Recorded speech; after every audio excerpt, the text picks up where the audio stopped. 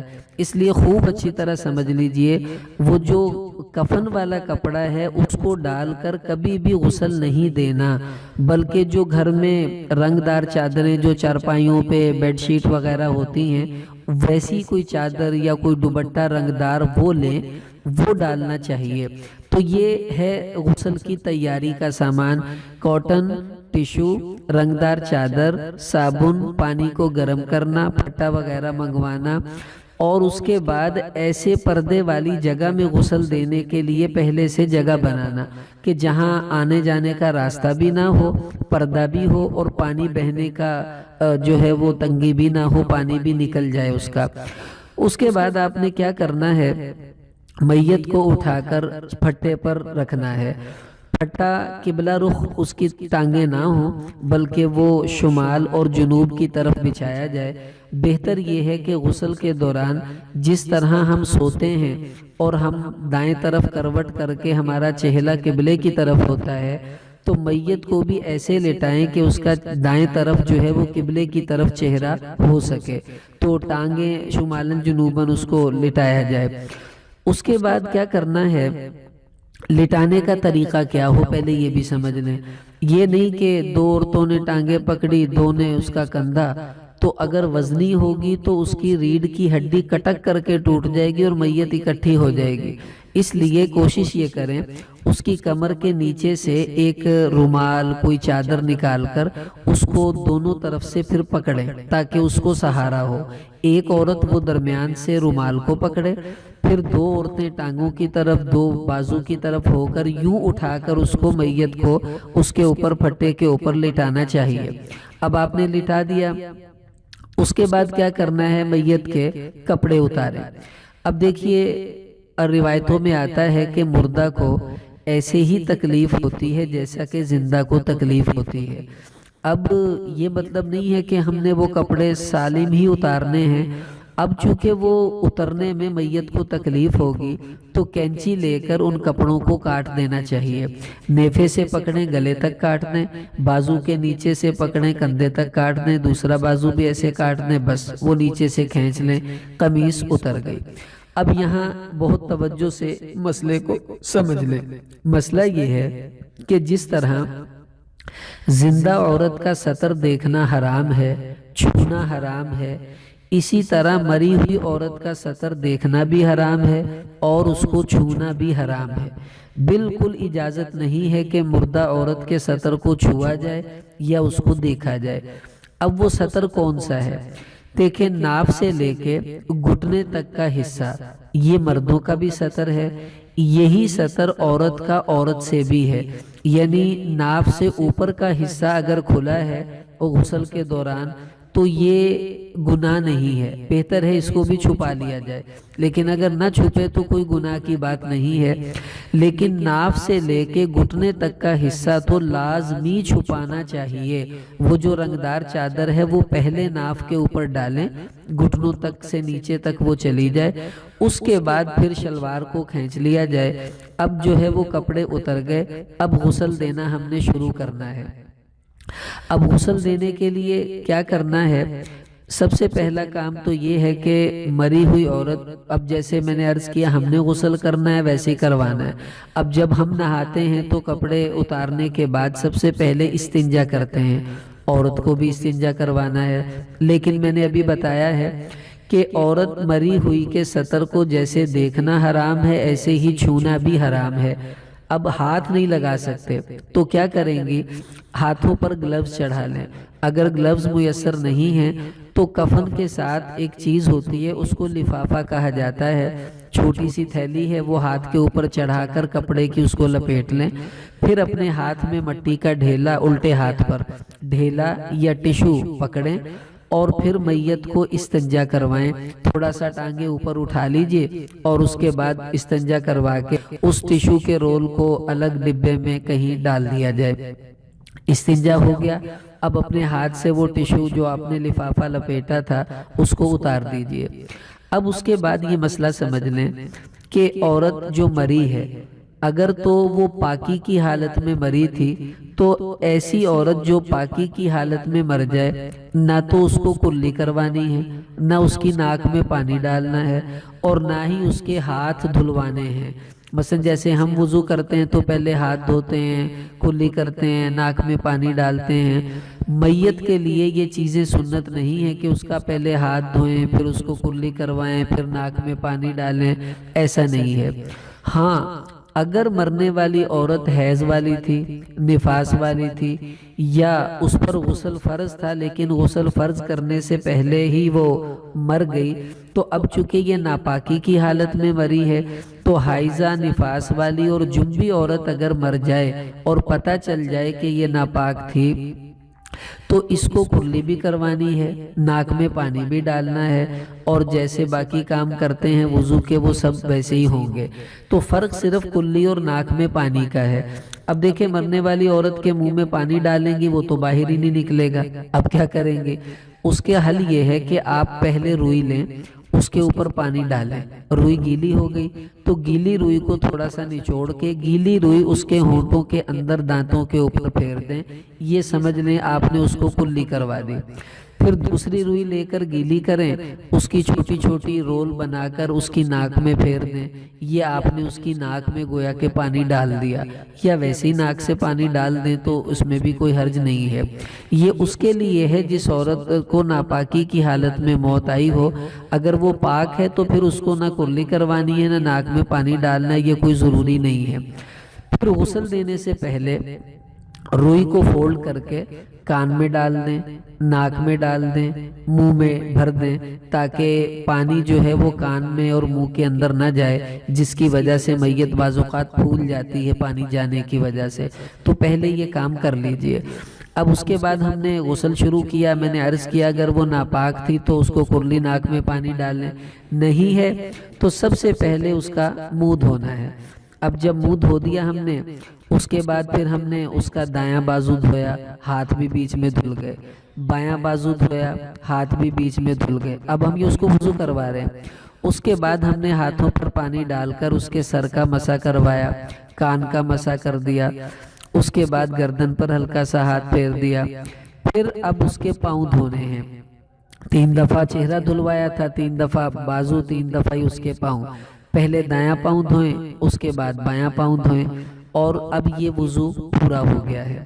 اب جب ہم نے وضو کروا دیا، اب میں نے عرض کیا تھا 5 کام ہیں غسل کی تیاری، نمبر 2 استنجا، نمبر 3 وضو، اب چوتھا کام ہے پانی کا بہانا۔ اب میت کے اوپر پانی خوب اچھی طرح بہائیں، اس میں ضروری نہیں ہے جو غسل دے رہی ہیں انہوں نے پانی بہانا ہے، آپ ایسا کریں مثلا 2-3 عورتیں غسل دے رہی ہیں تو میت کی جو باقی رشتہ دار عورتیں ہیں جو غسل میں شریک نہیں ہیں ان سے کہیں آئیں آپ بھی 1-1 2-2 ڈول پانی کے ڈالیں، تاکہ آپ کو ثواب بھی مل جائے اور آپ کو فضیلت بھی مل جائے جو اس کی وجہ سے ملنی ہے سب کو، اور آپ کا حق بھی ادا ہوگا رشتہ داری کی وجہ سے۔ اب یہ سب پانی اچھی طرح جب ہم نے ڈال دیا، اب میت کے سر کے اوپر صابن لگائیں، صابن لگا کے آہستہ آہستہ نرمی کے ساتھ بالوں کو رگڑیں، اسی طرح نرمی کے ساتھ اس کے پورے جسم کے اوپر صابن لگائیں، لیکن ناف سے لے کے گھٹنے تک کا جو حصہ ہے یہاں پر صابن اگر لگانے کی ضرورت پیش آئے تو ہاتھ کے اوپر کپڑا چڑھا کر لگانی ہے، ویسے ہاتھ نہیں لگانا میت کے سطر پر، یہ بہت سخت گناہ ہوگا۔ اب جب ہم نے سارے جسم پر صابن وغیرہ لگائی، نرمی سے اس کے پاؤں کی میل اتاریں، ہاتھوں کی میل نرمی نرمی کے ساتھ اتاریں، سخت ہاتھ نہیں لگانا اور نہ ہی اور کسی قسم کی کوئی چیز استعمال کرنی ہے، بس ہاتھوں سے جتنا کر سکتی ہیں وہ کرتی جائیں۔ اب اس کے بعد آپ نے کیا کیا، پھر پانی بہا دیں اس کے اوپر۔ اب میت کو بائیں کروٹ پر لٹائیں، لیفٹ سائیڈ پر اس کو کروٹ دے کر اس کی کمر کے نیچے دائیں طرف کا سارا پانی وغیرہ ڈالیں، کیونکہ نیچے پانی صحیح طرح نہیں پہنچا ہوگا۔ پھر میت کو رائٹ سائیڈ پر لٹا کر کلوٹ دیں، پھر اس کے نیچے کمر کے پانی بہائیں اور باقی جسم پر پانی بہائیں۔ اس کے بعد آپ نے کیا کرنا ہے، میت کے پیچھے کمر سے سہارا دے کر اس کو بٹھانا ہے، تھوڑا سا اوپر کو بٹھا کر ایک عورت میت کے پیٹ پر نرمی کے ساتھ ہاتھ ملے، آہستہ آہستہ اوپر سے نیچے کی طرف ہاتھ کو ملے۔ اب یہ ہم کیوں مل رہے ہیں؟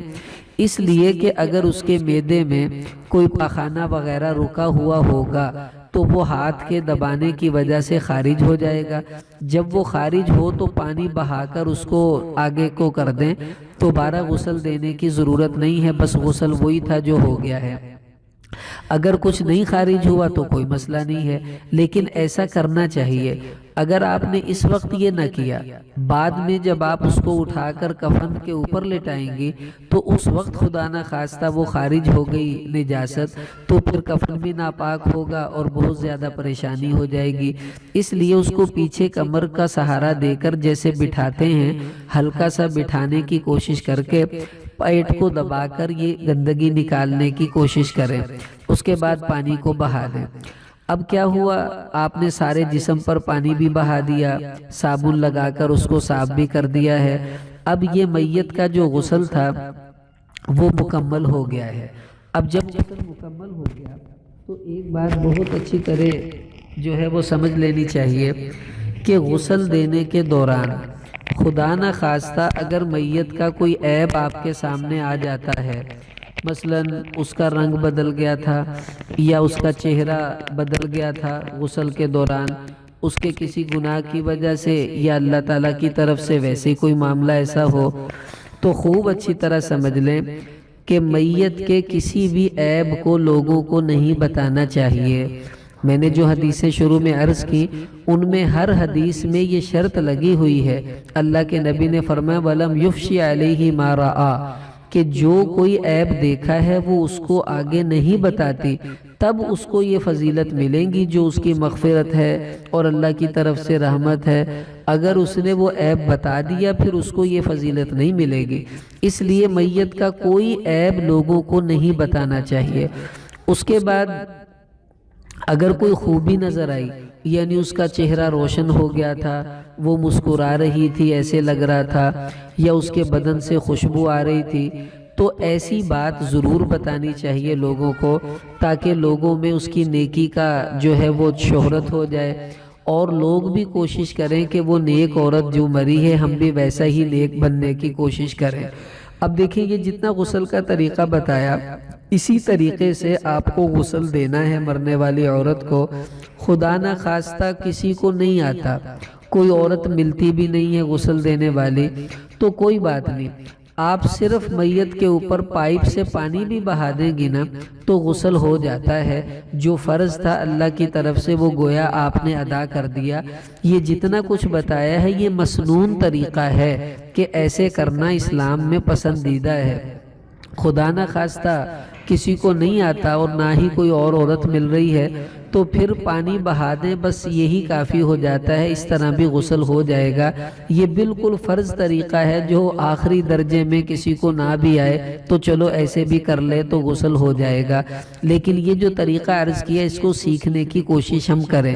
میں ایک دفعہ پھر خلاصہ اس کا بتانے لگا ہوں کہ سب سے پہلے میت کو لٹا کے استنجا کروائیں، اس کے بعد وضو کروائیں، اس کے بعد پورے جسم پر پانی بہائیں، پھر اس کو بائیں کروٹ پر لٹا کر کمر پر نیچے سے پانی ڈالیں، پھر دائیں کروٹ پر لٹا کر نیچے سے پانی ڈالیں، پھر بٹھا کر اس کے پیٹ کو دبائیں اور پھر پورے جسم پر دوبارہ پانی بہا دیں۔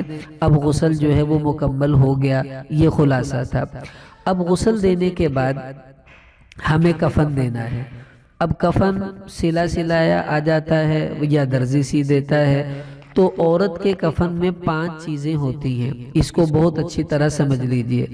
2 چادریں ہوتی ہیں، 1 کرتا ہوتا ہے، 3 چوتھی چیز اس کو کہتے ہیں سینہ بند، سینے کے اوپر وہ باندھی جاتی ہے، اور 5ویں چیز جو ہوتی ہے وہ پٹی ہوتی ہے جو بالوں کے اوپر جو ہے وہ ڈالی جاتی ہے۔ اب اس کا طریقہ کیا ہوتا ہے کفن دینے کا؟ کفن دینے کا طریقہ یہ ہے، سب سے پہلے آپ 2 چادروں کو چارپائی کے اوپر بچھائیں، اس طرح بچھائیں کہ سر سے پیچھے اور پاؤں سے آگے چادر نکل جائے تاکہ کفن کو بند کرنے میں سہولت ہو۔ 2 چادریں بچھا دی، اس کے اوپر آپ نے قمیص بچھانی ہے، جو قمیص عورت کو پہنائی جاتی ہے۔ اس میں نہ کوئی بٹن ہوتا ہے نہ کوئی سلائی ہوتی ہے، اور وہ لمبی ہوتی ہے، اس کے گھٹنوں تک چلی جاتی ہے۔ تو وہ قمیص کا نیچے والا حصہ جو ہے اس کو نیچے رکھ دیں، اوپر والے حصے کو پیچھے کر دیا جائے، بیچ میں سوراخ ہوتا ہے۔ تو جب اٹھا کے میت کو رکھیں گے تو اس کا سر اس سوراخ میں رکھیں گے تو قمیص خود بخود سیدھی اس کے سارے جسم پر آ جائے گی۔ اب جب قمیص پہنا دی گئی تو وہ چادر جس کو اوپر ڈال کر ہم نے غسل دیا تھا اس چادر کو اتار لیا جائے۔ اب اچھی طرح مسئلہ یہ بھی سمجھ لیں کہ نہ تو میت کے بالوں میں کنگھی کرنی ہے، نہ اس کے ناخن کاٹنے ہیں، نہ اس کے جسم کا کوئی بال اتارنا ہے، کچھ بھی نہیں کرنا۔ آپ کا کام صرف اس کو غسل دے کر کفن پہنانا ہے، بس اور کوئی کام نہیں کرنا۔ اب جب میت کو ہم نے قمیص پہنا دی ہے، اب کیا کرنا ہے؟ اب دیکھیں یہ بڑی عجیب بات ہے، میں کبھی کبھی سوچتا ہوں کہ اللہ تعالیٰ کے کاموں میں کیا حکمت ہے کہ انسان کو کس وقت احساس ہوتا ہے ان کاموں کا جو اس کو ابھی سے کرنے چاہیے۔ اب مرنے والی عورت کے جب غسل دے دیا جاتا ہے، اب اس کے خوشبو لگانی ہے۔ خوشبو کہاں لگانی ہے؟ اس کے ماتھے کے اوپر، اس کی ناک کے اوپر، اس کے ہاتھوں کی انگلیوں پر، اس کے پاؤں کی انگلیوں پر اور اس کے گھٹنوں پر۔ اب آپ ذرا غور سے سوچیں کہ یہاں خوشبو کیوں لگائی جاتی ہے؟ اس لیے کہ یہ وہ جسم کے حصے ہیں جو سجدے میں استعمال ہوتے ہیں۔ جب ہم سجدے میں جاتی ہیں تو ہمارے دونوں پاؤں کی انگلیاں، گھٹنے، ہاتھوں کی انگلیاں، ناک اور پیشانی، یہ سب کچھ زمین پر لگا ہوتا ہے۔ تو یہی وہ چیزیں ہیں آج اللہ نے جن پر خوشبو لگوائی ہے، یہ بتانے کے لیے کہ جسم کا جو حصہ سجدے میں لگا ہوا ہوتا ہے اللہ کو وہ پورے جسم میں سب سے زیادہ پسندیدہ اور عزیز ہوتا ہے۔ تو اس سے پتہ چلا نماز کتنی بڑی دولت ہے۔ آج اللہ نے دکھا دیا مری ہوئی عورت کو کہ چاہے تو نے پوری زندگی میں ایک بھی سجدہ کیا تھا، دیکھ آج تیرے سجدے والی جگہ کا کیسا اکرام ہو رہا ہے۔ وہ ہونٹ جس پر تو لپسٹک لگاتے تھکتی نہیں تھی، وہ گال جن کے اوپر تو لالیاں لگاتی تھکتی نہیں تھی، آج وہاں کوئی خوشبو نہیں لگ رہی، اور پورے جسم پر کہیں خوشبو نہیں ہے، صرف سجدے والی جگہوں پر خوشبو لگائی جا رہی ہے۔ یہ ہے اکرام اور اعزاز جو اللہ تعالیٰ آج جو ہے وہ اس عورت کا کر رہے ہیں۔ اب خوشبو لگانے کے بعد ہم نے کیا کرنا ہے کہ سب سے پہلے عورت کے جو بال ہیں ان کو دو حصوں میں تقسیم کر دیں گے، یعنی جو بال ہیں ان کو پیچھے سے نکال کر کچھ بال اس کے دائیں کندھے کی طرف سے، کچھ بائیں کندھے کی طرف سے نکال کر عورت کے سینے پر بالوں کو لمبا کر کے جمع کر دیں گے، کنگھی نہیں کرنی۔ پھر کیا کرنا ہے، جو اوڑھنی ہے وہ تھوڑا لمبی دوپٹے کی طرح ہوگی، وہ عورت کے سر اور بالوں کے اوپر اوڑھنی کو لپیٹ دیا جائے، نہ اس کو باندھنا ہے نہ اس کو مروڑنا ہے، صرف عورت کے سر کے بال جو ہے چھپانا مقصود ہے کہ سر اور بال چھپ جائیں۔ حالانکہ کفن میں بھی چھپ جائیں گے لیکن ان کو الگ سے چھپایا جا رہا ہے۔ اب آپ ذرا غور سے سوچئے اس منظر کو۔ اللہ تعالیٰ کہہ رہے ہیں کہ اے میری بندی، چاہے تو نے پوری زندگی اپنے سر کو نہیں ڈھانپا تو ننگے سر پھرتی رہی، لیکن دیکھ آج جب تو مجھ سے ملنے آ رہی ہے، مجھے تیری جو حالت پسند ہے وہ یہ ہے، اس حالت میں تو نے میرے پاس آنا ہے۔ بے نظیر بھی بیچاری مری تو اس کے ساتھ بھی ایسا ہی کیا گیا، اور جو عورت مرے گی مسلمان چاہے وہ پوری زندگی سر پہ دوپٹہ نہ رکھے لیکن مرنے کے بعد تو سر پہ دوپٹہ رکھنا ہی پڑے گا۔ وہ ایک سانپ تھا، کسی نے اس کو کہا بھائی تو سیدھا سیدھا چلا کر ٹیڑھا ٹیڑھا کیوں چلتا ہے؟ اس نے کہا اچھا چلوں گا۔ پھر کیا ہوا، ایک دن وہ آدمی گزرا تو اس نے دیکھا وہ سانپ بالکل سیدھا پڑا ہوا تھا۔ اس نے کہا آج تو بڑا سیدھا لٹکا ہوا، بھی کیا کہنے اس کے، میری بات مان لی۔ لیکن جب اس نے قریب جا کر دیکھا تو وہ سانپ مر چکا تھا اور سردی کی وجہ سے اکڑ کر بالکل سیدھا ہوا پڑا تھا۔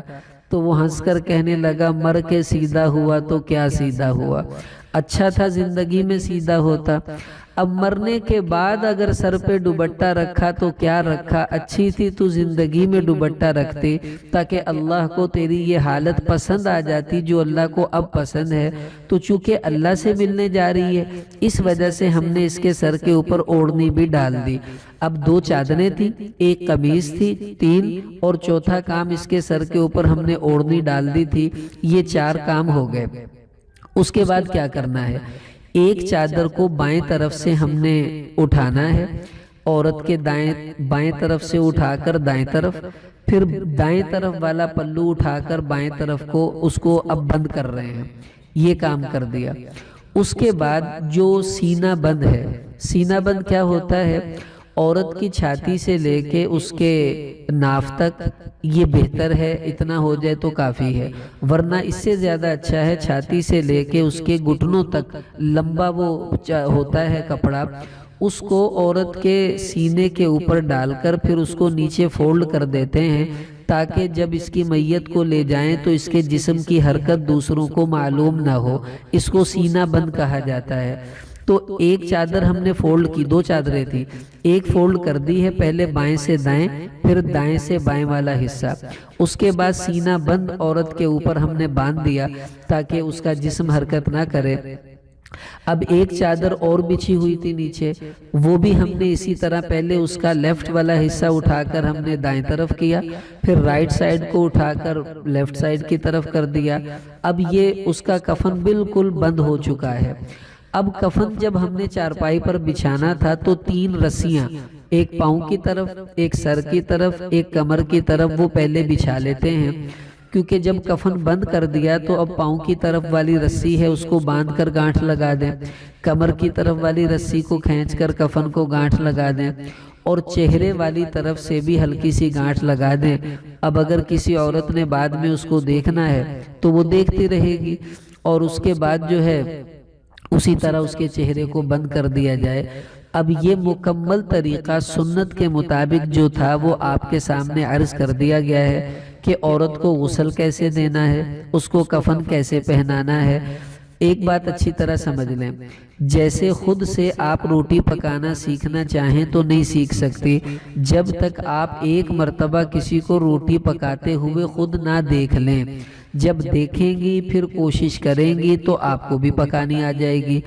اسی طرح سن لینے سے کفن اور غسل دینا یہ سمجھ میں نہیں آئے گا جب تک آپ خود ایک مرتبہ شریک ہو کر یہ کام نہیں کریں گے۔ اب اگر کہیں کوئی ایسا موقع آئے غسل دینے کا تو آپ نیت کریں کہ میں انشاءاللہ اس میں جاؤں گی، خود شریک ہوں گی اور دیکھوں گی کہ کیسے انہوں نے غسل دیا ہے، اور خود بھی ساتھ ساتھ دینے کی کوشش کریں۔ ایک مرتبہ اگر آپ نے کسی میت کو غسل دے دیا تو آپ کو خود بخود غسل دینا آ جائے گا۔ یہ کوئی مشکل کام نہیں ہے، کوئی اتنا ٹیکنیکل کام نہیں ہے کہ جس کو سیکھنے کے لیے آپ کو کوئی کورس کرنا پڑے گا، بالکل آسان سا کام ہے۔ اب دیکھیے، تمام مستورات سے درخواست ہے نیت کر لیں، یہ اتنی بڑی فضیلت کی بات ہے۔